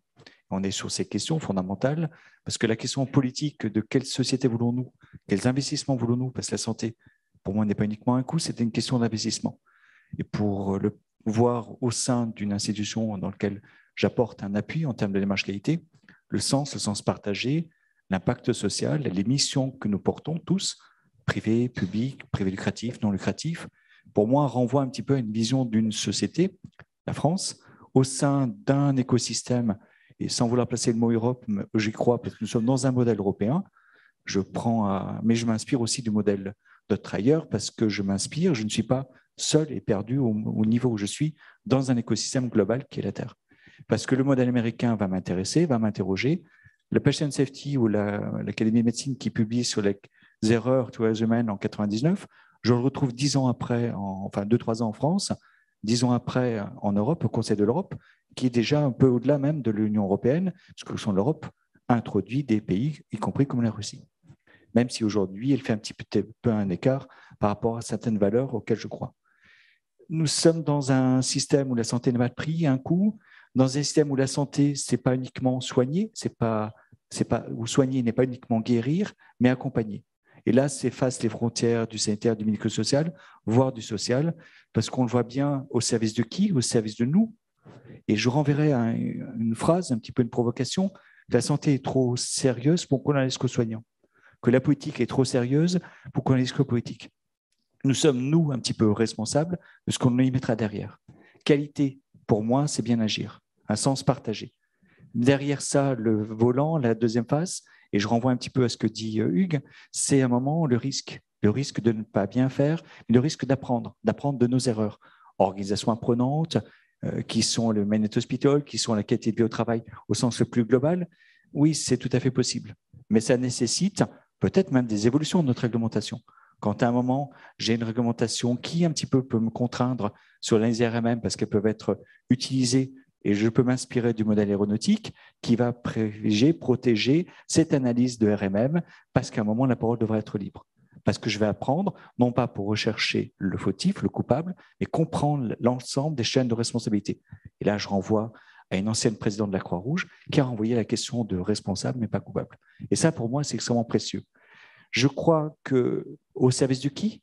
Les patients qui sont eux-mêmes acteurs, pas uniquement au milieu, mais qui font partie de la chaîne d'acteurs, leur propre responsabilité, où nous avons tous notre responsabilité de la santé que nous aurons demain. Et je crois aussi, et là, très bien dit Yann, la qualité ne peut pas se faire sans le capital humain. Il n'y a pas de qualité s'il n'y a pas de ressources. Et là, on a des défis majeurs qui s'opposent à nous, qui viennent se confronter de ce que l'on doit un petit peu des années 80, où on a imaginé le numerus clausus, qui aujourd'hui on en voit les limites, où la question de la réduction des lits pose d'autres limites.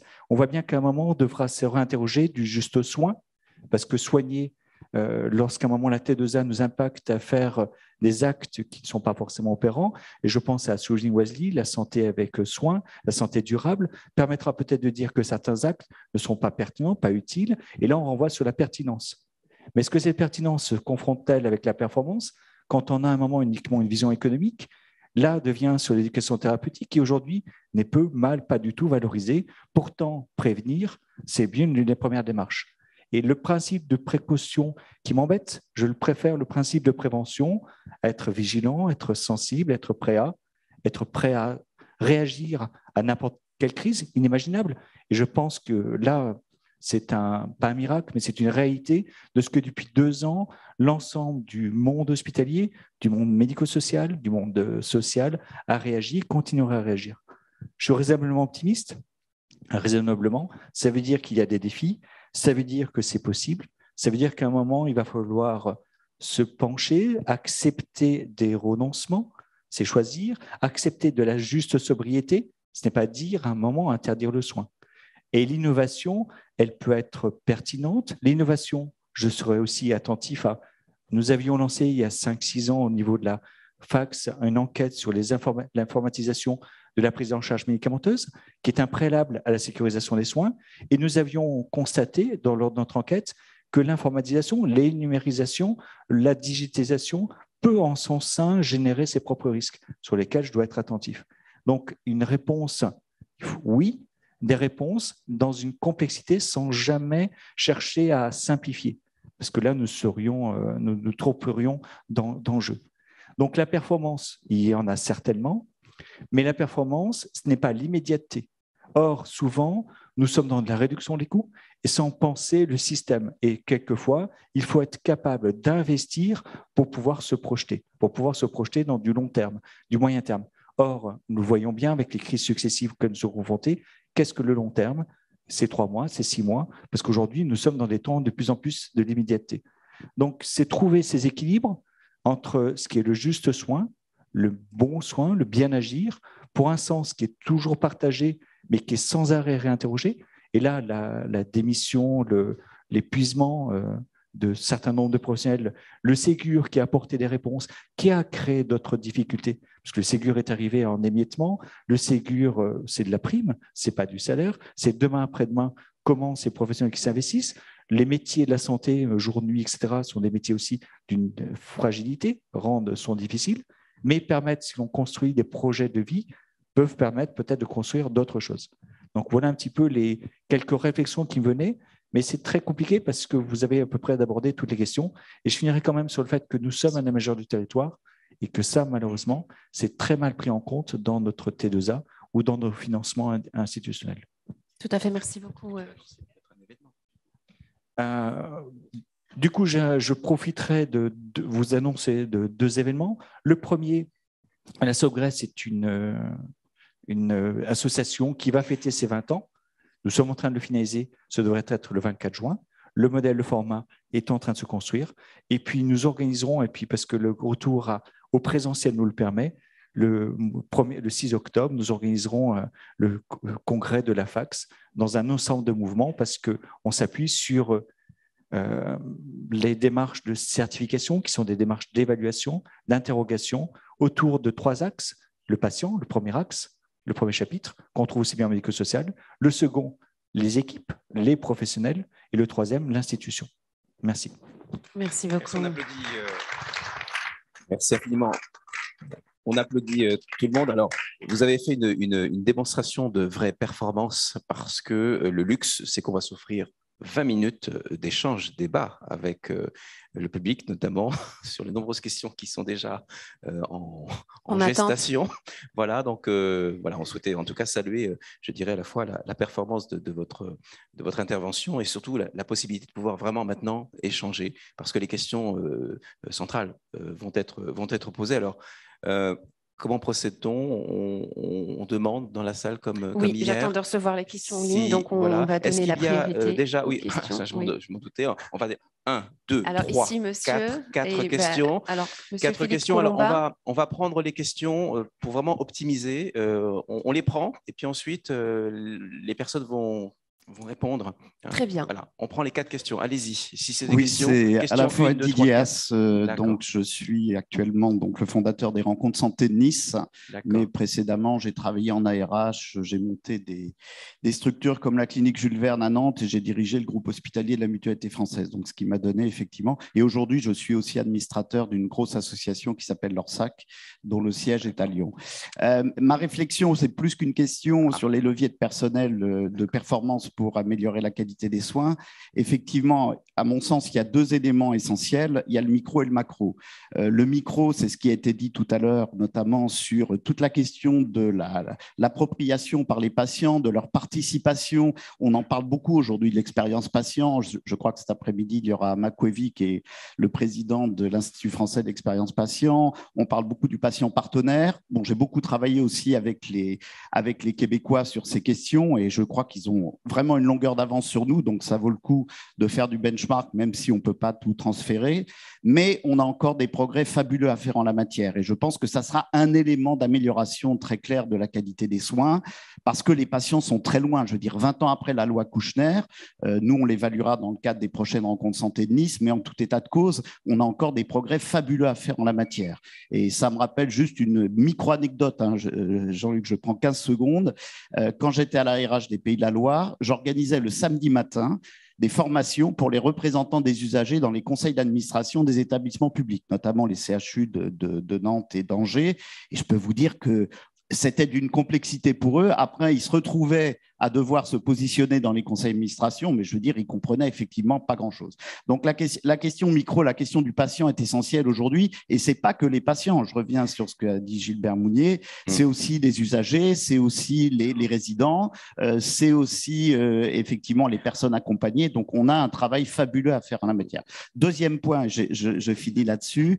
Je crois, et ça, Yann, qui a travaillé 7 étages plus haut que cette salle, connaît très bien la question, et je lisais hier hier soir un article de Jean-Paul Ségade là, sur LinkedIn, sur le nombre d'établissements et sur la recomposition de l'offre de soins. Je veux dire, en France, on est loin d'avoir terminé ça, même si on a fait des progrès fabuleux. Je pense que les GHT, c'est un progrès essentiel, mais je vois qu'à la tribune, il y a les représentants des 3 fédérations, donc la FHF, la FHP et donc la FEAP, et je crois qu'on a encore des progrès fabuleux. On a parlé beaucoup du territoire hier, et en l'occurrence, si on veut vraiment arriver dans une période de pénurie de personnel, de médecins, à améliorer la qualité des soins, il faut qu'on retravaille ces questions lourdes de structuration et de recomposition de l'offre de soins. Merci beaucoup, infiniment. Merci infiniment. Alors, avant que les intervenants réagissent, quelles sont les questions posées? Oui, alors, uniquement les questions. Colomba, oui, ça.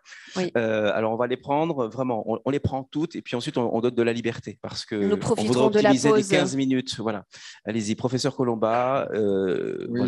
je vais intervenir en tant que deux autres casquettes qui sont premièrement chercheurs en psycho et deuxièmement ancien président de l'Observatoire national de la qualité de vie au travail. Donc sur l'Observatoire, je voulais juste vous dire qu'il y avait un document qui s'appelle QVT, qualité des soins, qualité de l'accompagnement. Donc je pense que ça c'est complètement dans cette table ronde. Et la deuxième chose que je voulais dire, c'est qu'il y a un lien direct entre QVT et qualité des soins, démontré scientifiquement, et qu'il faut absolument augmenter les évaluations sur la qualité des soins évaluées par les patients, parce qu'en fait, toutes les publications quasiment sont là, sur la qualité des soins évaluées par les soignants. Donc, il faut absolument qu'il y ait une dynamique par rapport à ça. Et ce que je voulais dire, c'est que vendredi, on a créé le réseau des équipes de recherche sur le QVT en santé, qui n'existait pas en France. Il y a 25 équipes qui sont fédérées autour de ça, et que donc, il faut absolument que en partie, je pense au CHU, vous rapprochiez de ces équipes pour les évaluations sur la QVT en santé. Merci professeur. On en reparlera cet après-midi, d'ailleurs, dans la table ronde à ce sujet. Merci beaucoup. Alors, questions. Merci de réserver les interventions ou les commentaires pour la pause qu'on enregistre après. Monsieur. Bonjour, messieurs, dames. Je suis Thomas Lavirotte, vice-président de Siemens Healthineers, donc grand acteur des équipements lourds de l'hôpital. J'entendais, monsieur Bubien, votre commentaire sur les patients, les territoires, les RH. Il manque, à mon avis, un 5e point, c'était les entreprises, vos fournisseurs. Si vous voulez améliorer la performance dans la qualité des soins, donnez-nous les moyens d'avoir accès en fait à vos organisations. Hier, on parlait beaucoup de silos, la difficulté que l'on rencontre parce qu'on a des solutions qui sont éprouvées, qui fonctionnent beaucoup à l'étranger, aux États-Unis, où le modèle est très ouvert en fait au partnership avec les fabricants. Quels moyens allez-vous nous donner pour avoir accès à ces échanges, pour pouvoir vous présenter nos solutions? Il y en a qui sont tout à fait transversales, et d'ailleurs nos organisations le sont de plus en plus transversales. On ne raisonne plus en silo, et on aimerait bien avoir ce type d'interlocuteur dans vos structures. Voilà, merci pour les questions très précises. Et on vous aidera. On continue. Une autre question. Alors, on privilégie les questions. Absolument, bonjour. Donc moi je suis Viviane Roxel, je suis dirigeante du cabinet de conseil Hospiline. Donc nous accompagnons par contre les établissements de santé sur des pilotages stratégiques mais aussi opérationnels. Et donc pour moi la question c'est le levier. Ne pensez-vous pas que demain le levier c'est vraiment l'implication des acteurs? Donc je pense à ce que vous disiez Monsieur Castel sur le contrôle de gestion achat. Je pense surtout impliquer les chirurgiens et co-construire la réflexion en tout cas de l'harmonisation des pratiques chirurgicales en l'occurrence. Ce que nous on discute beaucoup avec eux et ils nous disent mais nous on veut bien en discuter, simplement on ne nous pose pas forcément la question, et donc on a vraiment des gains en tout cas culturels, on va dire économiques bien sûr, mais aussi culturels. On travaille sur des benchmarks qui sont très positifs avec des praticiens qui acceptent tout à fait de changer de pratique, et on peut vraiment avoir des exercices très intéressants avec eux. Et je pense aussi évidemment à la qualité en pensant plutôt à décliner et en tout cas déployer la culture qualité par l'appropriation des soins. J'entends souvent les salariés, les acteurs de santé nous disent la qualité, nous on la vit vraiment de loin par des directeurs qualité qui sont loin de nos cœurs des organisations. Et souvent nous en déclinant et en les accompagnant en les accompagnant vraiment dans l'appropriation de la qualité, on se rend compte que cette qualité, elle vit en fait. Donc, c'était ma question. Merci beaucoup. Parfait. Une question devant. Céline, tu voulais poser une question? Céline. Non, je pensais. Céline. Non, Jardine non plus. Pascal Forcioli. Alors, sachant que Pascal Forcioli va intervenir dans une table ronde aujourd'hui, donc je pense que c'est une question qu'il va poser. C'est une question qui n'a pas de rapport avec mon intervention de tout à l'heure, bien Génial. sûr, Jean-Luc. Je ne sais pas à qui va s'adresser cette question, mais sans doute que celui qui va se sentir visé va y répondre. Est-ce que dans les statuts publics aujourd'hui, qu'il s'agisse des statuts des praticiens, qu'il s'agisse de la fonction publique hospitalière, est-ce que vous pensez qu'il y a les leviers pour améliorer significativement la qualité et la performance? Et on pourrait poser la même question sur les conventions collectives, qu'il s'agisse de la CCN applicable au secteur privé non lucratif ou au secteur privé lucratif. Tout à fait. C'est une question qui a été posée hier par aussi auprès de Rodolphe Bourret. Dernière question avec. Parfait. Loïc. Ah non, à la pause, c'est un témoignage à la pause. Plutôt une question. Loïc, il y avait une question. Voilà, qui va intervenir également aujourd'hui. Très rapide. Je suis cadre supérieur de santé à l'IF16 du CHU de Rouen. Ma question, c'est plutôt l'anticipation peut-être de l'attractivité des formations initiales et de l'augmentation de l'exigence. Je pense qu'il y a sûrement un vrai travail à faire sur cette attractivité pour être sur un continuum en fait entre attractivité des professionnels.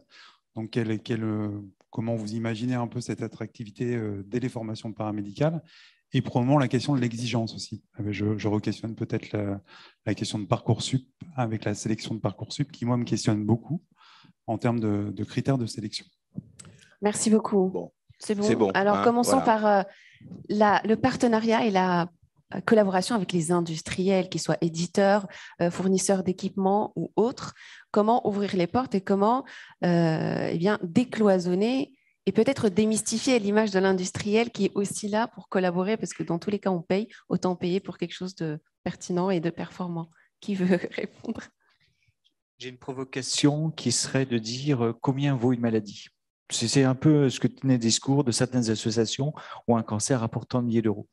À un moment, c'est être capable de dire qu'à un moment, je dois investir par rapport et j'ai aussi une limite qui sera d'ordre éthique. Et que dans un système dans lequel nous sommes, chacun des acteurs, et on est dans une relation mutuellement bénéfique entre partenaires et, je dirais, les organisations de santé. Tout ça, ça doit être fait de manière assez transparente, avec un sens partagé pour qui. Mais là, pareil, dans un cadre éthique qui doit être extrêmement précis. Merci. Peut-être Yann, une réponse? Non? Oui. Je pensais avoir dit un petit peu dans ma présentation tout à l'heure, il faut travailler avec tout le monde et tous les partenaires, tous les acteurs du système de santé. Chacun, évidemment, avec ses compétences, avec ce qu'il apporte, dans le cadre, pour ce qui nous concerne, des marchés publics, évidemment, parce que nous sommes évidemment dans un cadre très précis, juridique, et qui nous impose des contraintes qui sont normales et que j'assume parfaitement sur le sujet. Donc, effectivement, il faut travailler avec tout le monde, avec tous ceux qui ont un temps d'avance, mais il faut être dans un cadre juridique, éthique et qui correspond à l'évolution de l'établissement de santé. Par ailleurs, ce dont on parlait là avec les industriels, c'est différent d'un établissement à l'autre. On ne peut pas demander à un hôpital local et à un CHU, et un CHU qui peut être de taille très différente, avec des équipes très différentes, de travailler sur ces sujets-là. C'est extrêmement compliqué par ailleurs. Mais moi, je pense que l'innovation, c'est un bon axe d'entrée pour ces sujets-là, parce qu'on a besoin effectivement de tous les acteurs, y compris privés. Il n'y a pas de problème là-dessus, mais il faut respecter un cadre. Donc le cadre, évidemment, c'est comme l'armure du chevalier du Moyen-Âge. Ça protège, mais ça aussi, ça empêche. Vous voyez, c'est un peu les deux problèmes. Ça bloque et puis ça protège, mais il faut essayer de travailler avec ça. Et ça rejoint un peu le sujet des statuts dont on parlait tout à l'heure, moi je crois que les lois aujourd'hui et les règlements en France nous permettent de faire beaucoup de choses, que très souvent on constate que les acteurs de santé, ils ne prennent pas en part, ils ne profitent pas ou ils n'utilisent pas tous les moyens juridiques qui sont à leur disposition. On peut faire beaucoup de choses aujourd'hui dans le cadre de nos statuts, de notre statut public. Moi je défends l'hôpital public, bien sûr, je défends le secteur public, bien sûr, même si parfois je trouve aussi qu'il y a des contraintes fortes. Mais quand on est dans le privé, il y a aussi des contraintes qui sont différentes et qui ne sont pas forcément plus simples. Merci beaucoup. Bertrand Sommier. Juste 2 mots sur effectivement la question de la relation industrielle. Elle existe, cette relation entre établissement et industriel. Mais il est clair qu'il faut la refonder, que ce soit effectivement sur les équipements lourds tels que vous les représentez, ou en tout cas le sujet que vous avez évoqué, mais également dans le cas du numérique. On a un vrai sujet en ce moment. On n'est pas rentré, si vous voulez, mais on l'a un peu souligné, Yann Bubien l'a un peu souligné aussi entre acteurs, et le fait qu'il fallait qu'on travaille sur les territoires. Entre les différentes composantes d'un bassin ou d'un territoire de santé, pour les industriels, c'est un peu la même chose. Aujourd'hui, il faut effectivement qu'on ait des sujets qu'on partage. Côté FHP, on avait, dans le cadre du Ségur, porté un sujet qu'on reportera d'ailleurs dans le cadre des présidentielles. On a reporté dans le cadre présidentiel, c'est qu'on puisse favoriser, et je crois que d'ailleurs, enfin, c'est pas je crois, l'ANS l'a porté récemment dans un projet, un appel à projet, qui est de dire on essaie de créer des endroits, des clusters santé, dans lesquels on puisse effectivement travailler entre établissements de santé ou acteurs de santé, industriels, recherche. Ça, public-privé, c'est pas le sujet. Mais ça, effectivement, on a un problème. Effectivement de lieux communs ou sur lesquels effectivement on puisse partager des projets et faire partager après la communauté sur la data qui pourrait en résulter. On a un problème de data en France, c'est-à-dire l'acculturation de la donnée, c'est pas notre truc. Ça, il va falloir s'y pencher assez sérieusement d'ailleurs. Juste pour revenir sur la question si vous permettez. Oui, je vous en prie. Mais oui. Mais alors vraiment 2 secondes, juste pour vous dire sur la. Alors, je reviens sur le propos effectivement que tu as tenu tout à l'heure. La qualité, pour moi, si on devait retenir un levier, c'est RH. Enfin, c'est formation professionnelle plus. Tant qu'on n'aura pas résolu ce problème de pénurie qu'on a aujourd'hui, on pourra se raconter toutes les histoires que l'on veut, on pourra écrire tout ce que l'on veut sur les sujets, et des beaux sujets, mais tant qu'on n'aura pas les professionnels, tant qu'on n'aura pas pris soin de nos professionnels qui pourront prendre soin des patients, on aura toujours un sujet. Et c'est vrai que Parcoursup interroge très clairement. Bon. Et en fait, j'ai envie de vous dire, je ne suis plus sûr aujourd'hui que ce soit un problème d'attractivité. Je m'interroge, autant effectivement ça fait partie d'un vocable assez automatique au départ, j'en suis plus aussi certain, tout simplement parce que quand vous voyez effectivement les orientations sur Parcoursup, les parcours santé sont très très importants. Par contre, ce que l'on observe, c'est que d'abord, on n'a plus le même process où on avait les fameux entretiens après effectivement l'entrée d'école qui n'existe plus. On observe plus de 30 à 40% d'abandon dans les cursus, des abandons qui sont des abandons soit parce que la profession n'est pas celle qu'on avait envisagée, soit parce que c'était des parcours par défaut, puisque le système Parcoursup vous invite effectivement à faire des parcours quand même par défaut. Et puis après, il y a aussi l'étudiant qui rentre pour aller chercher un niveau licence et une fois obtenu, va prendre d'autres orientations. Donc là, on a un vrai sujet effectivement de revoir le socle de la formation avant même effectivement d'évoquer tous les sujets de formation professionnelle continue. Merci beaucoup. Bernard. Oui, moi je réponds aux 3 questions qui ont été posées, alors peut-être un peu dans le désordre, mais quand même. Bon, l'attractivité pour les médecins, de mon point de vue, et dans les expériences que je mène sur le terrain aujourd'hui, elle est claire, c'est qu'il faut dire à cette génération qu'ils vont avoir un métier qui est passionnant, qui va être varié, hybridé, et pour moi, il n'y a pas de frontière entre le public et le privé. Il faut définir le territoire, le besoin du territoire, et les emmener à avoir des activités, puisqu'il y a toujours un problème de rémunération et qu'on a des difficultés à casser ce moule. Il y a des solutions pour pouvoir effectivement hybrider les rémunérations et les emmener à avoir des activités qui sont différentes les unes des autres et leur offrir ce choix-là. Il y a 60% de femmes qui sont formées à la médecine, et donc ça nécessite vraiment qu'on soit créatif en matière de propositions concrètes. Et des propositions concrètes, il y en a. Dans la loi de 2016, pour les radiologues, il y a une structure qui s'appelle le projet d'imagerie médicale partagée, c'est ça, et donc qui permet effectivement cette mixité. Et les décrets sont sortis, on peut l'appliquer, et si on transfère, on peut trouver des modèles pour faire de la chirurgie, etc. Donc ça, je pense que il faut y aller. Voilà, il ne faut pas encore se poser la question de savoir si par le haut, on va avoir une série de propositions. Deuxièmement, vous parliez des pratiques. Et moi, je pense que là, on a un vrai sujet. Il est évident que depuis longtemps, on a ce sujet, mais maintenant, on commence à avoir ce sujet articulé sur le numérique et donc sur une forme de transparence de la donnée d'un praticien à l'autre, d'un intervenant à l'autre, que ce soit du soin ou de la santé. Et là, on a une espèce d'impact en cascade. Premier impact, c'est on nous annonçait en 2016 que 40% du temps des radiologues allait être utilisé à regarder des algorithmes qui faisaient le diagnostic à leur place. Bon, maintenant, on sait que ce n'est pas vrai. Néanmoins, ce qui est certain, c'est que le numérique impacte sur la pratique. C'est-à-dire que je ne travaille plus de la même façon quand j'ai du numérique à ma disposition, à condition que ce soit utile, utilisé, utilisable. Donc, ça, c'est un premier point. Si je change ma pratique, mon métier va changer. Si moi, je change ma pratique, si tous mes collègues dans ce qu'ils font changent leur pratique, alors le métier va changer. Et le troisième impact, il est très clair, c'est que si les métiers changent, on va changer les organisations entre les différents acteurs.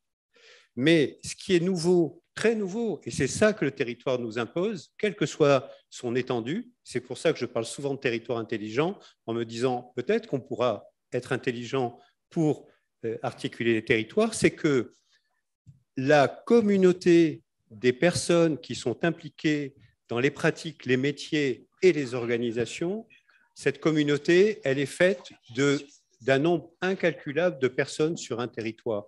Ce n'est plus l'équipe de cardiovasculaire de tel hôpital qui est différente de l'autre hôpital, etc.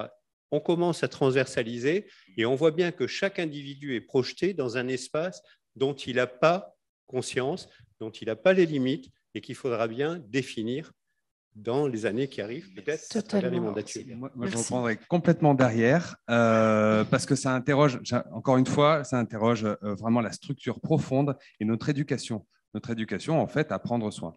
Parce que autant on veut et on demande du leadership, autant on ne travaille pas le followership. Et savoir suivre, en fait, savoir être dans un quotidien où il y a des incertitudes qui sont portées par des chefs, qui sont portées par nos supérieurs, qui sont portées par le groupe, c'est important.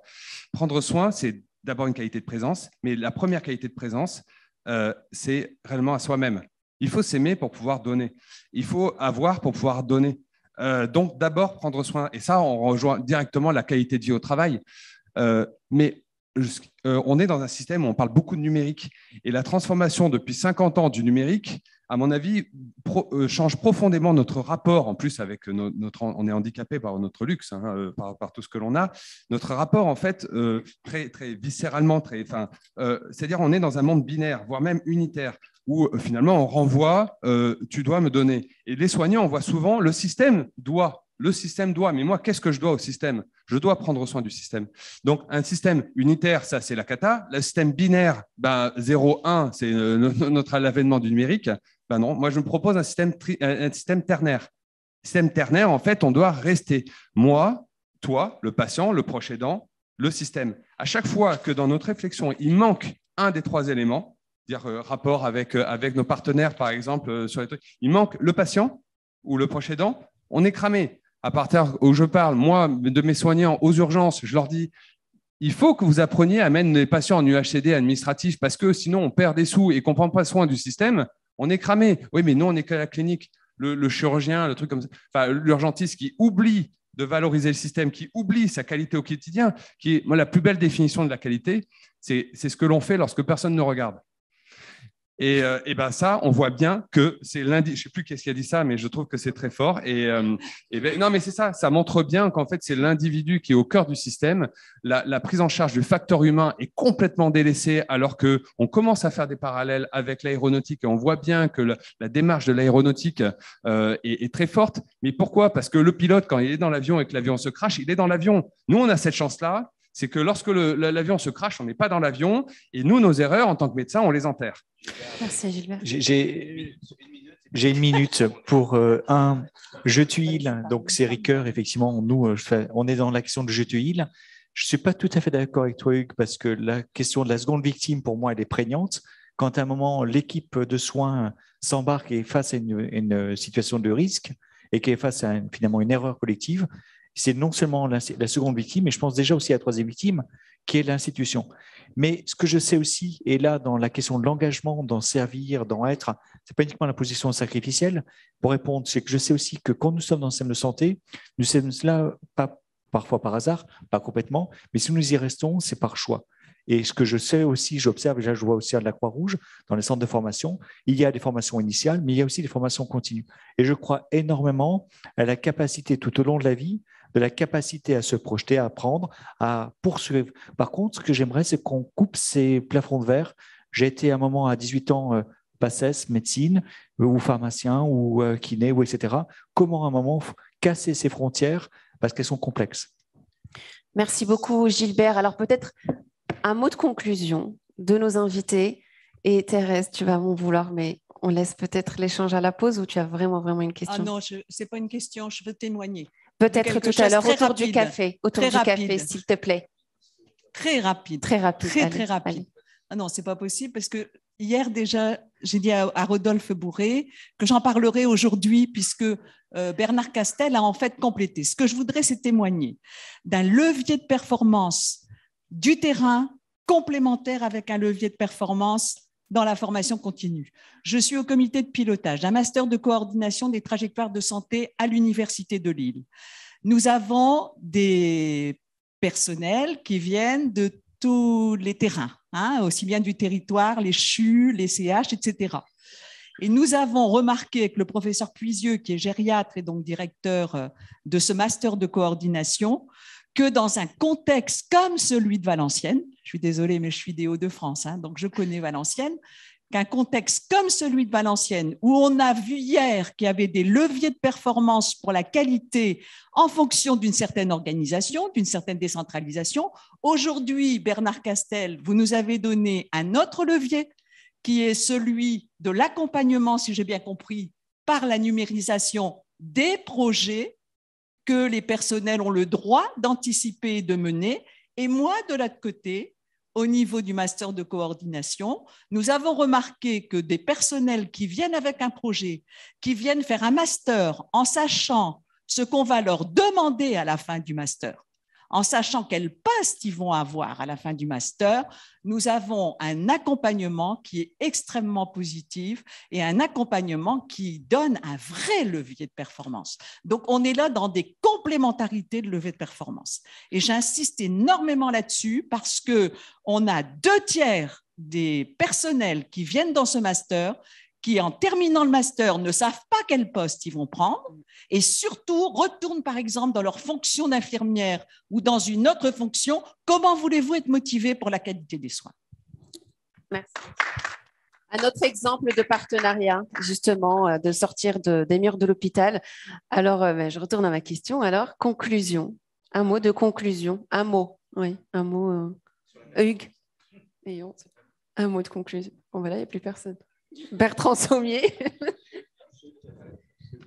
Que ça soit une approche européenne ou pas. Je vais prendre l'aspect politique de Bertrand, 2 minutes. Valenciennes, c'est intéressant, mais il y a beaucoup à dire. Je pense que c'est une idée, ce n'est pas un modèle.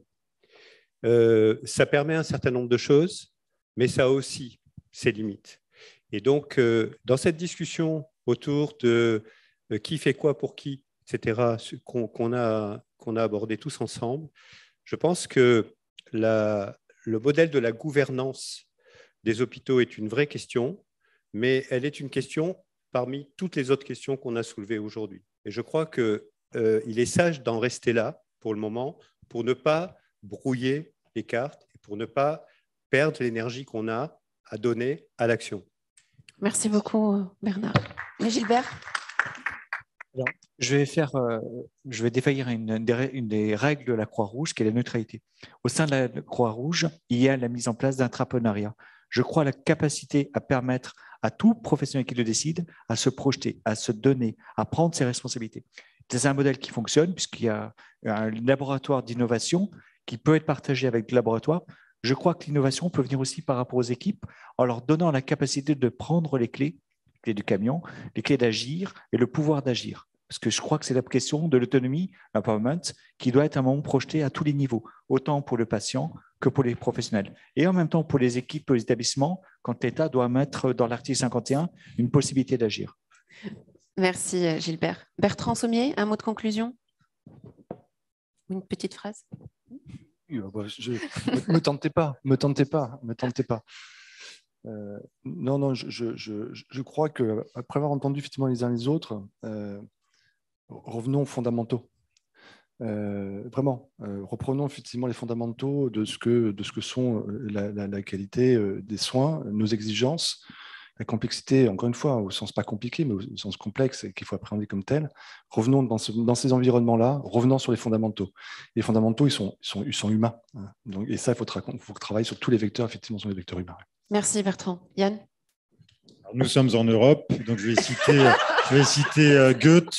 Vous n'êtes pas les enfants de vos parents, mais les enfants de votre temps. Et je crois qu'aujourd'hui, ce qui compte, c'est de s'adapter aux besoins et aux demandes de nos professionnels de santé et des citoyens et des patients de notre temps. Merci Yann. Hugues? Moi, j'avais cité Saint-Exupéry, mais... Non, en fait, c'est tout simplement pour dire que nous, voilà, on hérite de la terre de nos ancêtres, mais on l'emprunte surtout à nos enfants. Et bon, c'est Saint-Exupéry qui a dit ça. Et je crois aussi qu'il faut voir aussi les modèles. Il faut s'ouvrir en fait aux modèles internationaux. Et il y a une anthropologie en fait de la santé qui est passionnante à voir. On est dans des systèmes où on demande beaucoup. On est dans un pays où on demande beaucoup au système. On voit qu'en gestion de crise, par exemple, quand on voit comment gèrent les pays du Maghreb, par exemple, des crises, la poussière n'est pas encore retombée, ils sont déjà sur les gravats en train de dégager, alors qu'en France, quand on a harmonie, on dégage et puis on attend en fait surtout que les professionnels de santé arrivent. Donc voilà, donc, je crois qu'il faut réengager en fait et remettre l'humain au cœur du système. C'est le remarquable travail sur toute une génération Y qui a fait le Boson Project, je ne sais pas si vous connaissez, c'est les RH en fait, ils ont redéfini les RH modernes entre guillemets, et c'est extraordinaire en fait, tout ce que l'on peut trouver, c'est une mine en fait en innovation et en performance au niveau du facteur humain. Super, merci beaucoup. Nous remercions infiniment tous les intervenants sur la qualité de leur intervention. Merci infiniment, merci beaucoup. Vous restez avec nous pour la séance photo. Une séance photo. Et la pause pour les personnes qui nous suivent en ligne. Donc, allez prendre un café, reposez-vous, retrouvez-nous à 11h. 11h précise. Merci beaucoup. Merci à infiniment. Tout à l'heure. Merci.